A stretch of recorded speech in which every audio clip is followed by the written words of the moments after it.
Hello there. Good afternoon or early evening, and welcome to our, I think, 7th broadcast. It's been, wow, that's a lot. We have a very exciting topic and a very important topic today. It's going to be about what makes a narcissist so addicting to us. Why is it so hard to leave them? Why do we get stuck? I see this so much. I know. It's so bad for people that are. I just spoke with someone literally yesterday who described it as stuck and addiction, and I came up with some interesting ideas which are on here too. So anyway, let me introduce myself. I'm Fred Holtz. I'm a licensed psychologist here on Long Island, New York. I've taken a specialty in people leaving narcissistic relationships, how to leave, how to survive, how to recover. It's a big topic. It's growing. I have a group on Monday evenings at 7 o'clock. And if you want to join that group or more information in general, the number is 516-888-3000. That's 516-888-3000. And I'd like to introduce my co-host. I'm Bryman. I run a group as well on Tuesday evening at 8 p.m. The number is 516-404-3753. And you were so right when you said survive. Yeah. Because I feel like you can't survive when you're going through such trauma of leaving a narcissist. It's absolutely a survival situation. I just wanted to mention that. So we have our individual practices, but we also have group projects. And one is a book that we're writing. It's called Bye Narcissist. We have a website together. It's called Bye Narcissist. We're here every Friday, but we're going to switch to Thursdays on May 20th. 2 weeks. So in 2 weeks. Also, Bye Narcissist. So we're easy to contact, and please ask any questions. So this group, this broadcast, we survive on your questions. So please feel free to ask questions. We have a like already. We have 7 people watching.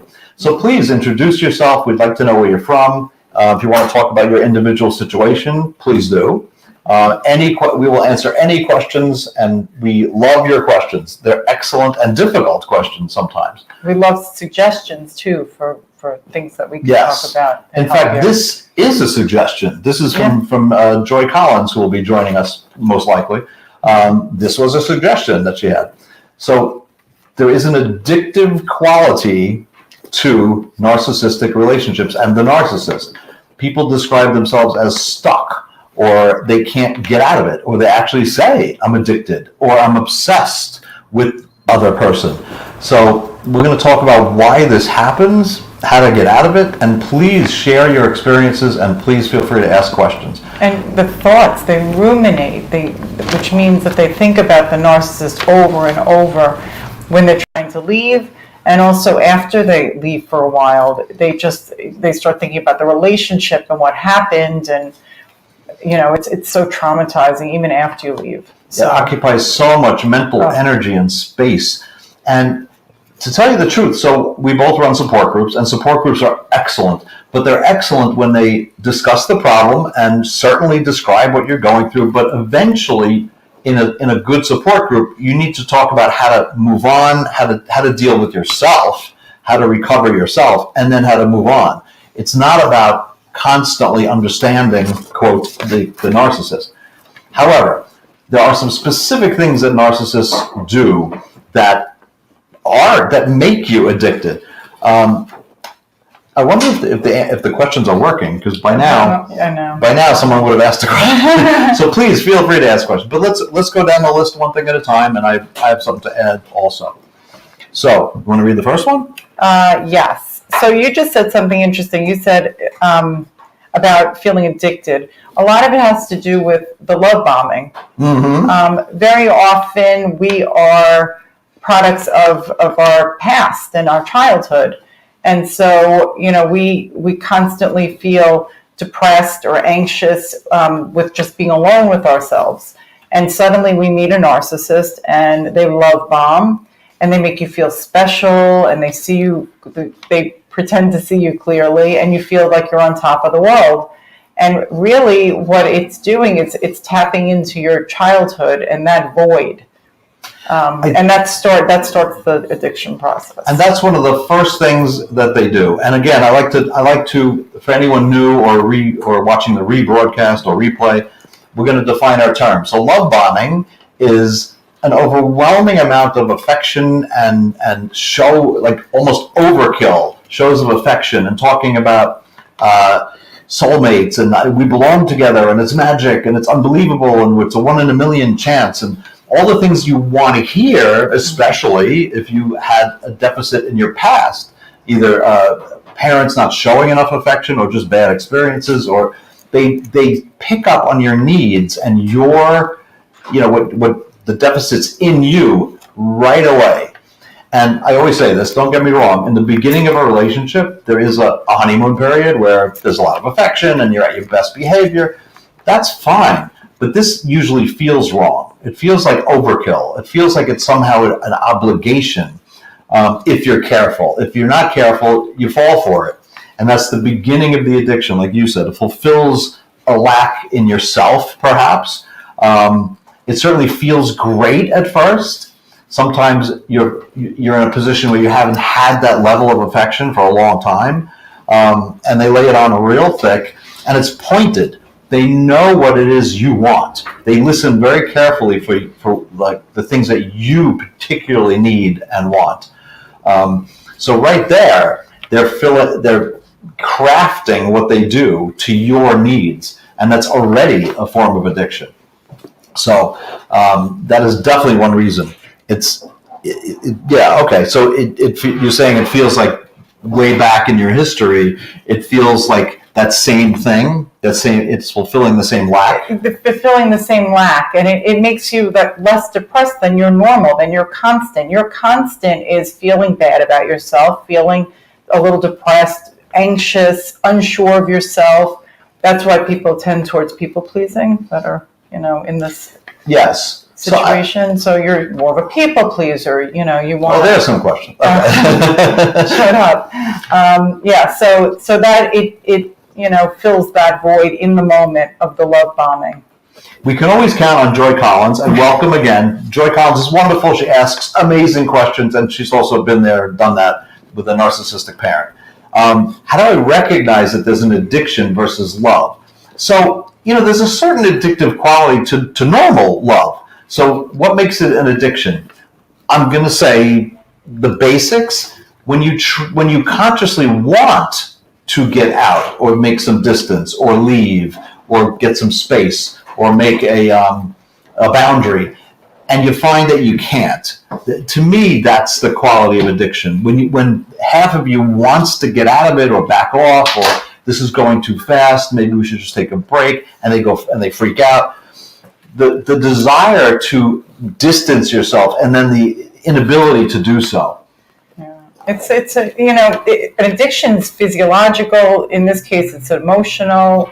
It's and the other thing, physical too. It could be. It is, physiological. But the addiction part of it is usually you feel it more after you leave the relationship, because during the relationship you keep trying to get back to the love bombing. And you're more anxious, and you're depressed, and you like you said, you felt like you were so confused and in a fog when you were in the relationship. When you eventually get out of it and you go no contact, that's when the worst feeling. Yeah, it's like quitting smoking or quitting a drug or quitting any kind of addiction. Heroin. Yeah. That's what they compare it to. That's true. Pain. I was discussing something with a client yesterday, and so we do therapy on this, but it kind of helps us heal. At least I'm speaking for myself. It helps me heal. Even now, I'm way past that narcissistic relationship that I was in, but it's still very healing to discuss it and talk about it openly. And so here's what I discovered, together with my client, actually, that there's an adrenaline rush with these narcissists, even if they're being crazy and making you feel weird and acting out and blurring boundaries and embarrassing you in public. And there's still, even if it's a negative, there's still an adrenaline rush. There's still a hyperactivity in your neural system. And when that stops, you do get addicted to it. So they cause a fuss, they cause conflict, they cause strife. strife between family members. They cause all kinds of problems. But like you get a weird thrill out of it because your adrenaline is pumping. Not that it's positive. They call it like good and bad peptides in your hypothalamus. They're called enkephalins in your brain. The runner's high is created by the same thing. Mm-hmm. So it is a neurophysiological addiction. It really is. Because they're high energy and they're always causing, to say the least, a fuss, or a conflict or a war or a fight. And not that we want that, but your body gets used to it. So that when you go no contact, all of a sudden it's very quiet, really, really quiet, and maybe disturbingly quiet for some people. Not so much drama. Some people are addicted to drama too. Yes. Then. And I just want to say, please feel free, introduce yourself. There's at least 7 or 8 people watching. So who are you? Where do you come from? Tell us your story. Ask a question. Try to stump us. Ask us a good question. So another thing, I'm not even looking at the sheet yet, but this I've said before, is so behaviorally, if you talk about the old behaviorist psychologists like from the 50s and 60s, there's something called a schedule of reinforcement. What that simply means is how many times you get rewarded. And what these narcissists do, like you always point out, there's a cycle. Yeah. There's a cycle of like they'll love you and they'll be overly affectionate and soulmates and they'll give you anything you want, and then they pull back and they reject you and they give you the silent treatment and the stonewalling and all that stuff.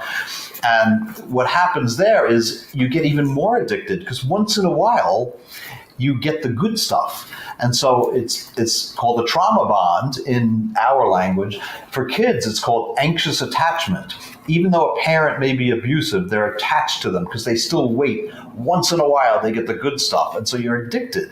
The breadcrumb or the intermittent reinforcement. Intermittent reinforcement is the most motivating. We know from B.F. Skinner and Pavlov, like the intermittent, like if you're training a dog, in the beginning, you give it a treat every time it sits. But after a while, you don't give it a treat every time. You intermittently reinforce, so they never know if they're going to get the treat or not. And us humans, we're the same in that way anyway, as animals. We never know when it's going to be a good day or when they're going to give us good affection. And then when we don't get it, you blame yourself because you know it's possible to get it. Right. I was bad with the dog training. I kept giving treats. They're fat dogs. Now she's a fat, spoiled dog. No, kidding. Couldn't hold it. Let's catch up on some questions here. What's the first step when recognizing my partner is a narcissist? Wow. It can happen on the first date. If they talk about themselves too much. All of their exes were crazy, right? Oh, yeah, always. They're psychos. every ex that they ever had was crazy, and they don't mind talking about it. You can watch for how they treat other people. You can watch if they talk about themselves. Like, are they asking you questions about you? And then sitting and listening, or does it seem like they're getting somewhere trying to find your weakness? Some people are crafty. They are. That's true. I mean, and some people are, especially if you're in a new relationship, you may just talk about yourself too much and not, you're trying to entertain the other person or whatever. I always thought one of the first steps is when something upsets you and you want to just communicate, what's upsetting you or what could be done differently, or there's an issue of some sort, not a big one, but just a little thing, and you see how they deal with it. That is an excellent point. As soon as something's wrong with you or someone else in your family, it's threatening them right away because the attention is off them. So see, are they responding with real empathy? Like, oh, is there anything I can do? I'm sorry you're feeling bad. Because that would be normal. Or let me help you fix it. Or Let me. If they're a partnership, let me help you with that. What can I do to help? Or you can talk to me anytime you want. Like, you're not going to hear too many of those things. Maybe in the beginning. Megan. First of all, this is Megan from Dr. Holtz's class at Hofstra. Hi, Hofstra. You just got extra credit. Plus, I wanted to say I fulfilled my promise. I said there would be books on the shelf back there. There are now books on the shelf. On narcissism. On narcissism. Yeah, there they are. Okay, anyway, I was going to ask if there was an addiction to drama. Yes, there's definitely an addiction to the drama. Even though, like, we may say we don't want the drama and it's legitimate, there is an adrenaline part to the drama, the embarrassment, the putting you on the spot, the making you feel. It does flow to your brain, these hormones, and what's the word I'm looking for? Not hormones. You'll have it. Not pheromone. No. Pheromone? No, not pheromones. No. We'll figure it out. Yeah. But it gets a jolt to the brain, and you get addicted to it. I used to feel like when my little narcissist you're using my term. was acting out, I think I used to think to myself, what are they doing? I hope that they go back to normal. Right. Because that's the person that I fell in love with, was the normal. And are they going to go back to that? It would give me such anxiety, but I would rationalize it because I was in such cognitive dissonance. So I'd say whatever they did was okay. It was. Did you ever find yourself making excuses for them? Always. That's exactly right? it. Even in my mind, I would make excuses. Oh, she only did that because she's this, or she only did that because of her cultural bad background. days, having a hard time. Oh, she's tough. She had a long commute. I made more excuses for her than she made for herself, and it's manipulative.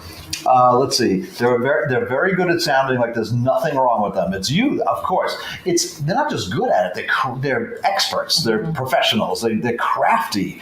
It's amazing the things they do. You can't even reconstruct the conversations because you would never think to do that. Very good at sound. Yes, yeah, they're definitely attention hounds. Yes. Yeah. I found it interesting with my little narcissist. And I say little not because she was physically little. She's mentally little. Anyway, spiritually little. Anyhow. Is empathically a word? Yeah, empathically. No. Yes. If I got injured or whatever, I will never forget this. I tripped in the kitchen. It happens, and I banged my knee really hard, and nothing serious. Ultimately, she laughed. Yeah. Her first reaction was laughing. Now, sometimes it's a silly situation, and you laugh out of discomfort or whatever. That can happen for sure, but that's not the kind of laugh it was. But when she had a problem, when she slipped in the tub and hit her rib or whatever, it was, whoa, the whole world had to stop. And I was blamed for not caring enough. Anyway, let's see. Hi, Jackie. How are you? Jackie Weber. If you've been with us before, welcome back. Jackie here. 4 days of no contact. All right. He blames me for everything bad in his life and blames me for him being an alcoholic. Makes me question everything I do. Does a narcissist try to ruin everything? Yes! My gosh, Jackie. It is the definition of a narcissist. Any holiday, Christmas, Hanukkah, New Year's, your birthday, Mother's Day, it'll be ruined. Because they know the attention's going to be on someone else, on you or your mother or your father or some anniversary or some Christmas thing or Halloween or whatever. They know the attention will be elsewhere, and wow, they are on alert, and they will do everything possible to bring the attention back to them or to ruin it for you. That's a very good point, Jackie. Makes you question everything I do. Yeah, they do. Does a narcissist try to ruin everything? Yes. Yes, they try to ruin anything that's not them. Yeah, they do. So, but if they have a birthday, oh my God, everything has to stop. So, Jackie, you hit the nail on the head with that. In terms of a question before was how do you know they're a narcissist? Maybe in the beginning they're on their best behavior, but ultimately, watch their reaction when the attention is elsewhere. I recently spoke to someone who has a child, a 3-year-old child from a previous marriage, and anytime she would pay attention to that 3-year-old, whoa, this new partner of hers would be critical. You're not raising him right. You're not doing anything. Any update on the Bye Narcissist book? Yes, indeed. Yeah. Well, we're 4 chapters in. 4 chapters. We're up to 5. We're in the 5th chapter, to be more optimistic. So much editing. Yes, there's a lot of good information. A lot of dense. Yeah, a lot of dense information. A lot. But it's fun. We're going to have quotes from songs that are about narcissists. We're going to have real life experiences. There's going to be a checklist for your feelings when you're in a narcissistic relationship, red flags. It's going to be very interesting. We're trying to write the kind of book that we wish was around when we were in this situation. Now, there's many good books. In fact, on the shelf right there, there's like, I don't know, 15 really good books. But we're trying to have a very comprehensive book. Plus, it's illustrated. Where did you ever see a book on narcissism? Beautiful illustration. Yeah, I don't even think you saw the most recent. They're gorgeous. I do post some of them as we go along. They're illustrated by a lovely woman from Korea. Her name is Jilly, and she does this professionally. They're cute, but informative at the same time. So talented. It's true. Nobody has illustrations, really. See? And so what makes us unique is like there's two authors, male and female, both psychologists, both have been there, done that with a little narcissist. Okay, Joy Collins is going to focus us back on topic. We're talking about ourselves. Thank you, Joy. Yeah, stop talking about yourself. Hi, Joy. If my fixation on a narcissist is an addiction, does this make me more vulnerable to other types of addictions, such as alcohol and drugs? Wow. If you don't mind, I'm going to reverse the question. If you have an addictive personality, you might be more susceptible to a narcissist. Possibly. That's interesting. I never thought of this. That is this is new. New question. This whole thing is love addiction. Yes. When you say that, I would call it that, love addiction. So I don't know about that, Joy. I don't know the answer. I think if there is an answer, it's the other way around. If you have an addictive personality, you might fall for the adrenaline rush of a narcissist. Right? Yeah. I know she's asking the other question. Like, if you fall for a narcissist, does that mean you're more susceptible? I think I'm just guessing. There's probably a correlation between addictive personalities and falling for a narcissist. It's just a guess. It's a good question. I have to think about that question. Good point, Joy. You make us think, and you focused us right back on the topic. Okay, we didn't even get to the list yet. So we kind of generally stick to a topic, but we appreciate your questions. And if you didn't introduce yourself, say hello. You can use your first name. You can use a fake name. Joy Collins uses a fake name. So, okay, we got the first one.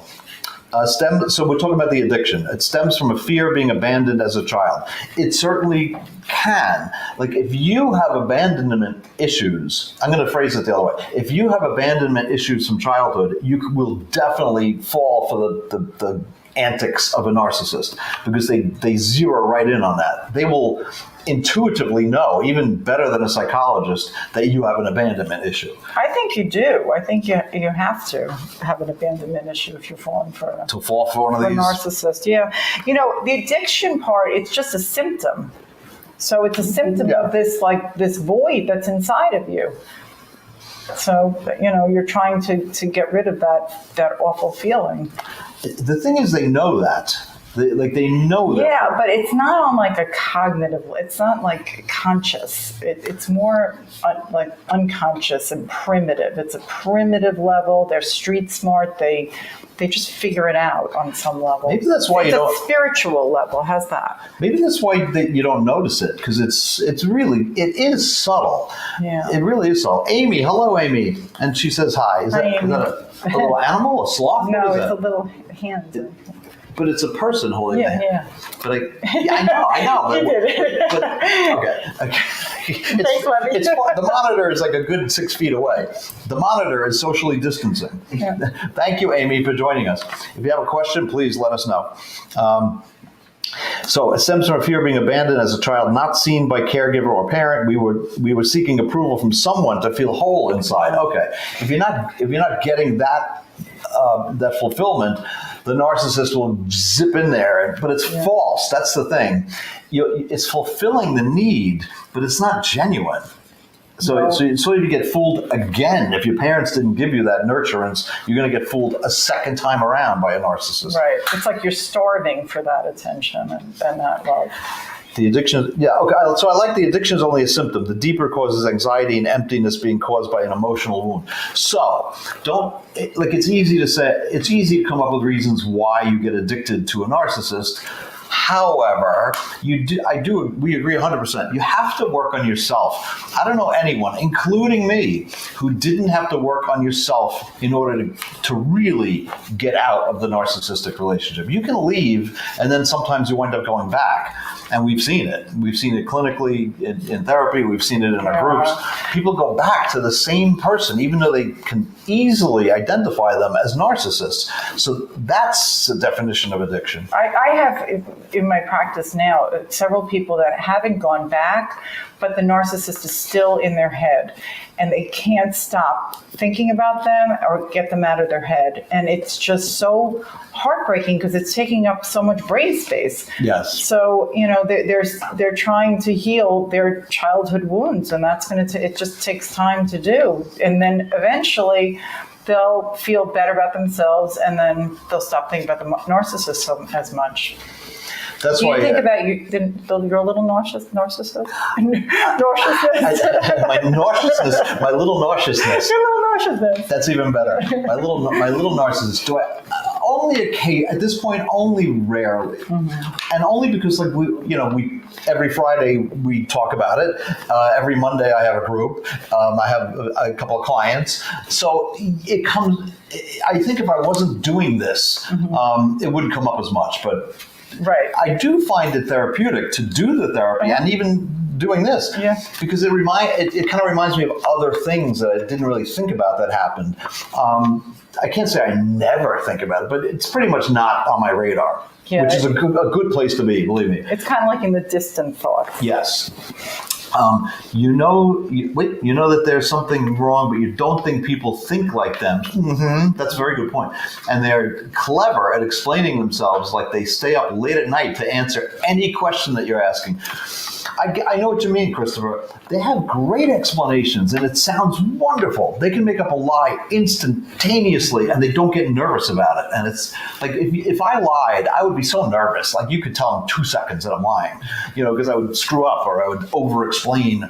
But they're crafty. They are excellent at lying, and it does sound legitimate. And you start thinking, yeah, maybe it's me. Maybe why am I doubting them? And we want to believe them. Yes, because we want to feel in balance. We don't want to be in cognitive dissonance. We want to feel like what they're saying is the truth, so we feel better. We're less anxious. But Christopher hit the nail on the head at one point. We don't think like them. We're generally empathetic, generally giving and warm and affectionate, and loving, and we wouldn't dare do any of the things they do. We couldn't even think about it. No. Eventually, when I was going through this, I started realizing how they were thinking. And so it's just funny. It's so not what you think. I would suggest not trying too hard to get into their brain. Let's see, Christopher. Okay, thank you. Yes, this makes sense. No, hey, LaDonna, how you doing? LaDonna Delara. And Jackie, yes. Okay, LaDonna, we believe the other person will change. We love and believe they love as well. They don't. So excellent. So here's what I often say.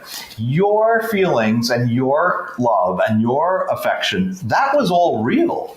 Never think that your feelings weren't real. It's their feelings that were all messed up and fake and manipulative. Your feelings were real. So when they freak out, or when you finally leave them or they leave you, which usually doesn't happen. But actually, they can abandon you pretty quickly.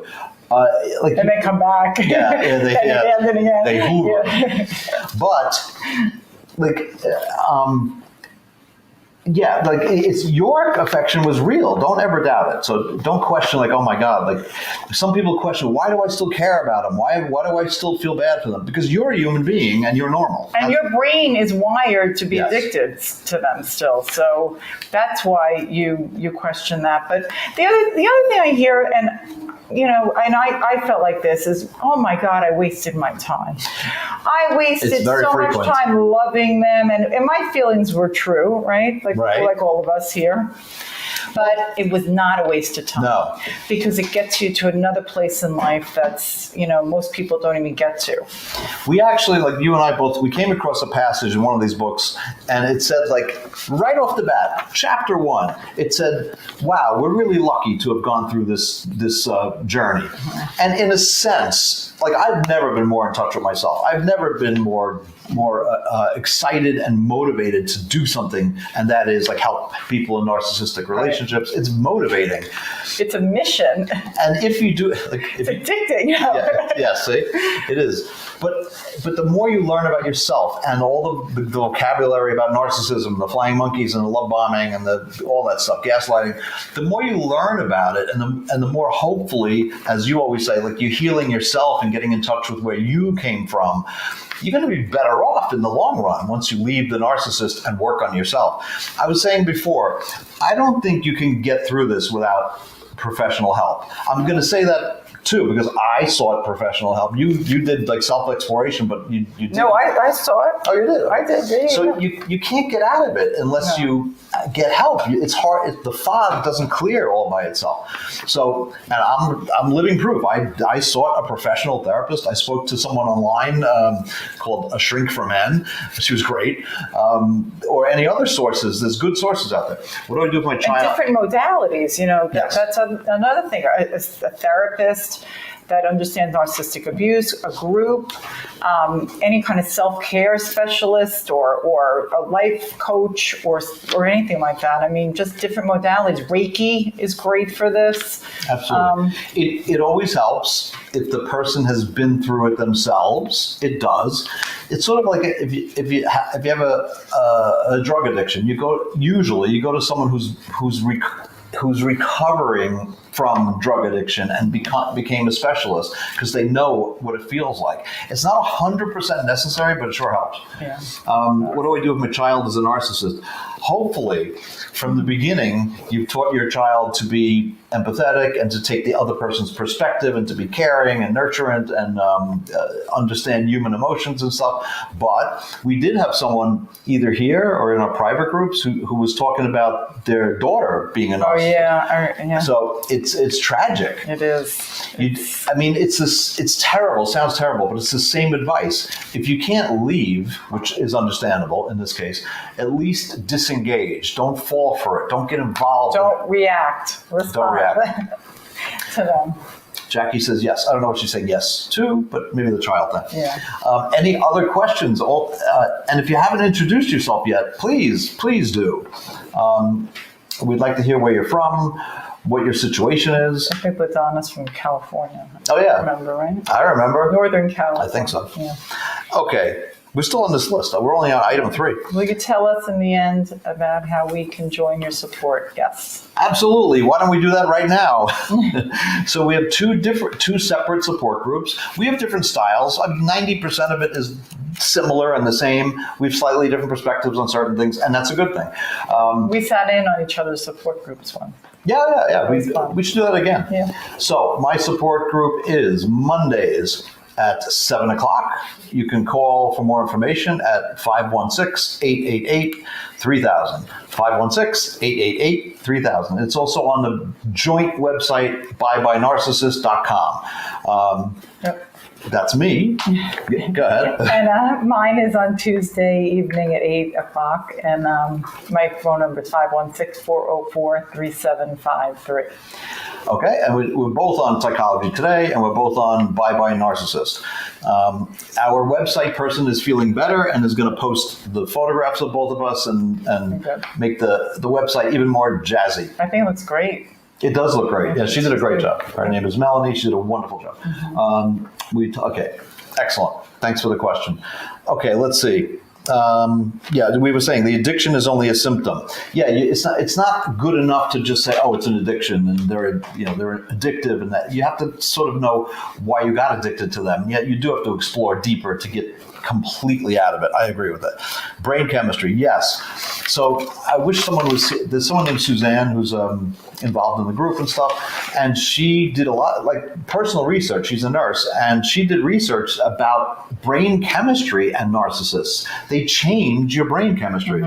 Yeah. She was in a longer marriage, and she's convinced, she's right, that they change your brain chemistry through this addictive thing, and also like the cycle of affection and then withdrawal. Like it drives you crazy, and it changes your neurology. And I believe it. It's kind of obvious. Yeah, it releases chemicals and it changes your cells, and you can get sick if you're with somebody like this for too long if you don't have the right coping strategies. And you're absolutely right. Like you said here, when you start no contact, when you stop, of course, it's like so I was a smoker for many years, a long time ago, cigarettes.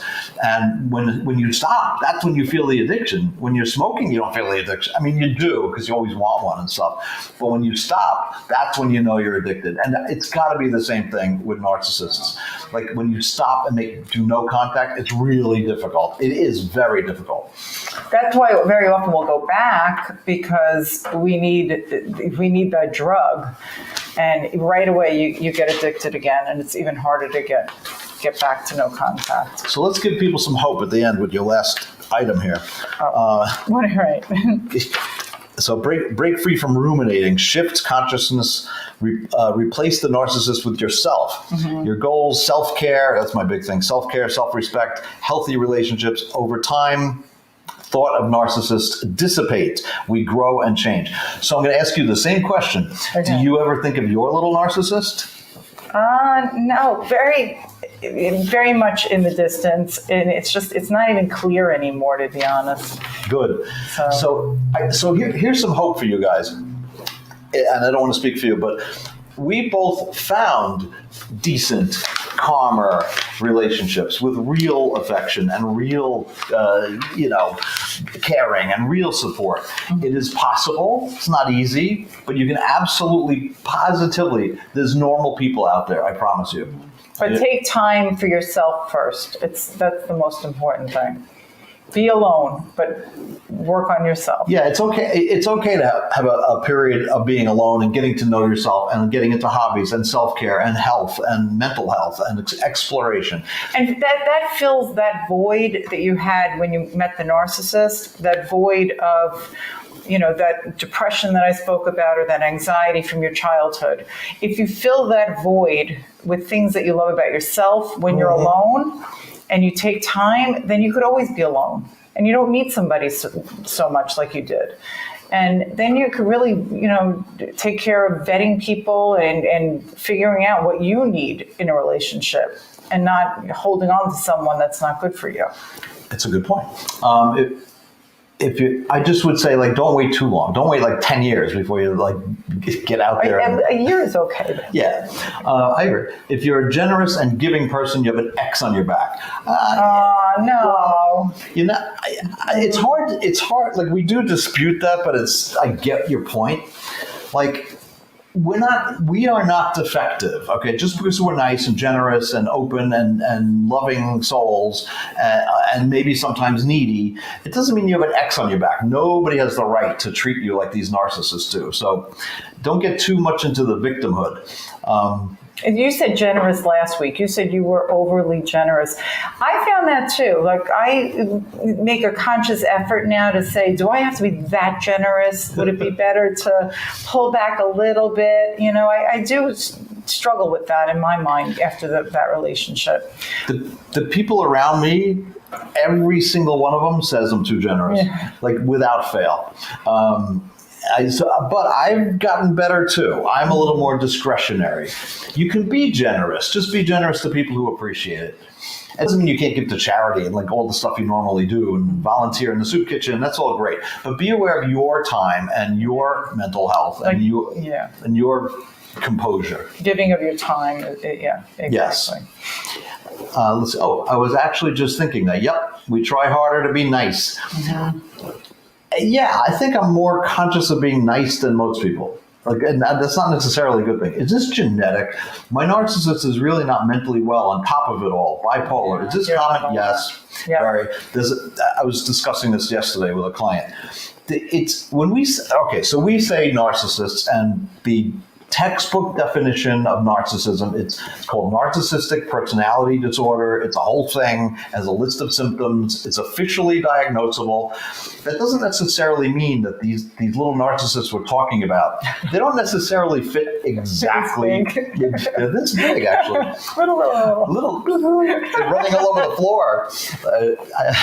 But anyway, so there's a lot of overlap among diagnoses, and you say it's called a cluster B set of personality disorders: bipolar disorder, and narcissistic personality disorder, and sadistic personality disorder, and sociopathy, and psychopathology, and so there is overlap, and more I'm noticing like they overlap a lot. Mm-hmm. Like the person I was talking to yesterday, it's a relatively new client, and the way she was describing certain things, it was more than just narcissism. So it makes sense. I do see that. This is the best question.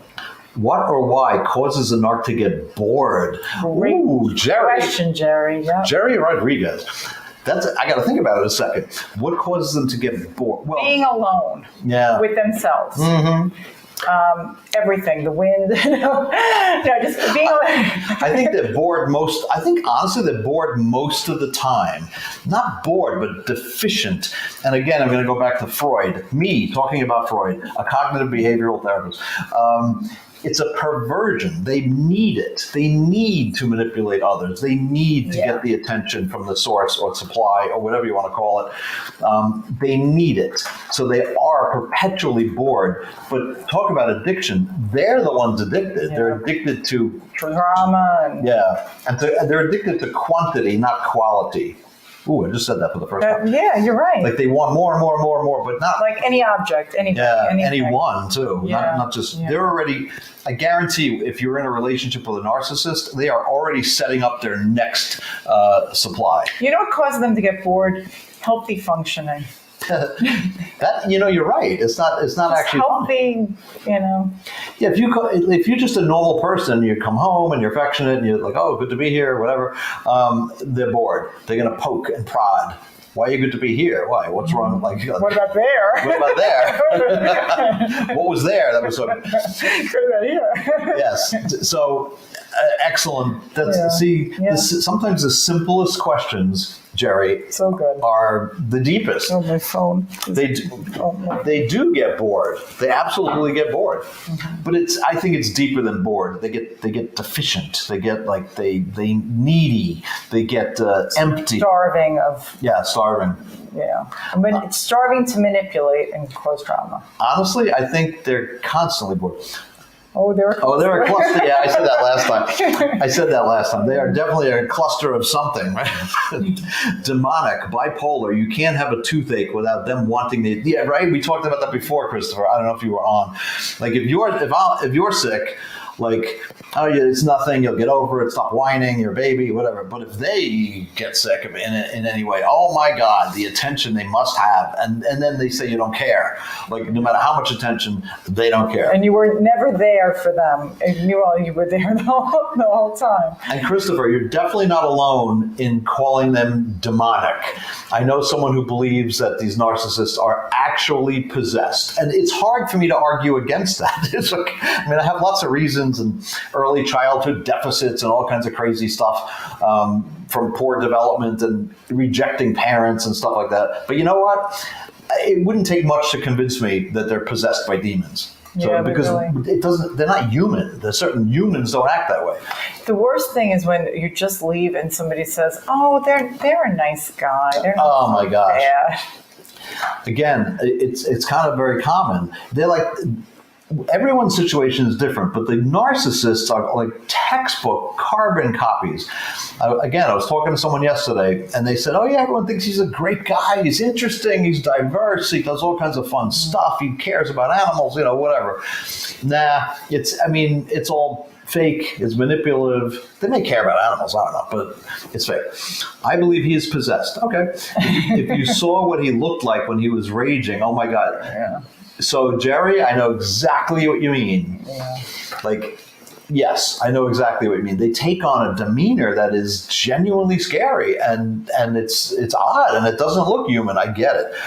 I would, like, I'm so, like, I would normally argue against like demonic possession, but in the case of a narcissist, I'm not so sure. So you're not going to get a strong argument against it. But it is important to understand where the narcissists come from and what makes a narcissist, and why are they narcissists. But ultimately, that's not the most important thing. The most important thing is you, not them. Right. You can only explain them so far. It was like looking at evil. Yeah, it is. I get it, Jerry. I believe you. I understand. Okay. Do we have any other questions going on here? If you haven't introduced yourself, say hi. We have 5 hearts. We got a thumbs up. We have 5 hearts, 5 thumbs up, something like that. All together. Let's a brief reminder. So next Friday at 5:30, we will be right here. So please like us, follow us. Yeah, follow us. Subscribe to our channel. It looks like we're on YouTube. We had 35 views on YouTube, which is good because no one knew who we were. We just randomly appeared. Anyway, we're on YouTube at Bye Narcissist.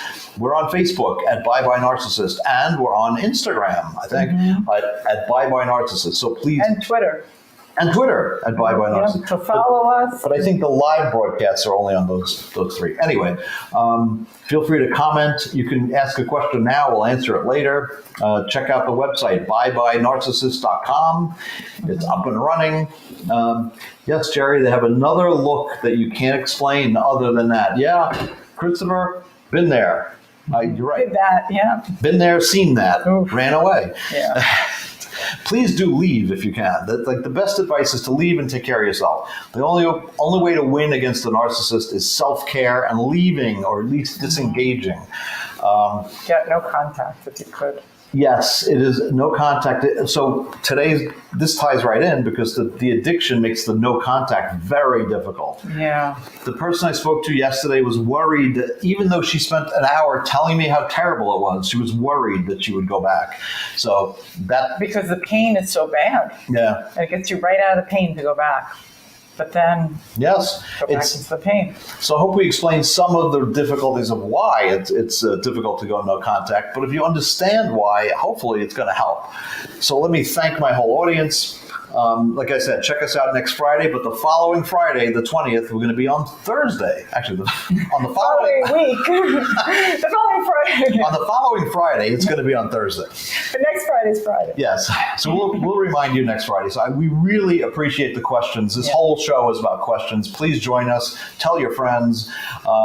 Share and share alike. Like us. Like us. We like to be liked. We love to be liked. And we like you. We do it. The questions are what drives the show. So we appreciate the excellent. They're always excellent. Always excellent. And there's always one that we can't. That's tough. And that's fine too. Yeah. Okay, thanks for having me. Of course, you. Jerry, thanks for being a participant. And thank you, Christopher. You're always so helpful. Thank you, everyone who's here regularly. Thank you, Joy. And we're going to say bye-bye for now, okay? Bye. Bye-bye. See the books? Promised.